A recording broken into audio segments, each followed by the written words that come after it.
जिनी सीता भूखाला के अनाद लिपि आसाला के पानी देली है ललना उहे सीता गर्भया सथा बनहि चली गईली नुहे।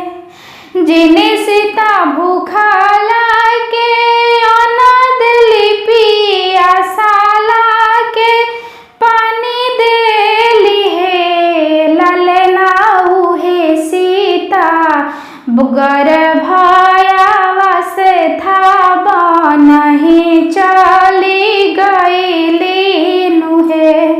ए ललना उहे सीता गर्भया था बनहि चली गईली नुहे। रोएली बन भीतर सीता ता बन पात खहरे लहे।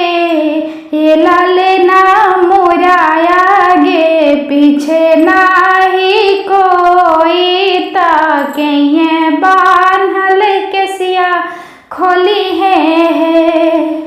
ए ललना मोरा पीछे नहीं कोई बढ़ुए के ये बान्हल के सिया खोली है। वन में से निकलस बन तप सीता सीता के बुझावेली है। ए ललना हम तो है आगे पीछे रह बात बान्हल के सिया खोली दे बहो। ए ललना हम तोहरे आगे पीछे रह बात बान्हल के सिया खोली दे बहो। एक मास बीतले दोसरा मास आवारो तीसरा मास है ललना चौथे मास।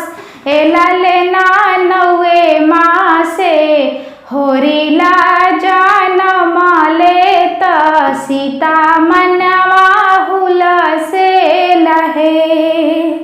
ए ललना नौवे मासे होरिला जनम लेत सीता मनवा हुल से लहो। जिनी सीता भूखाला के अनाद लिपि आसाला के पानी देली है ललना उहे सीता गर्भया था बनहि चली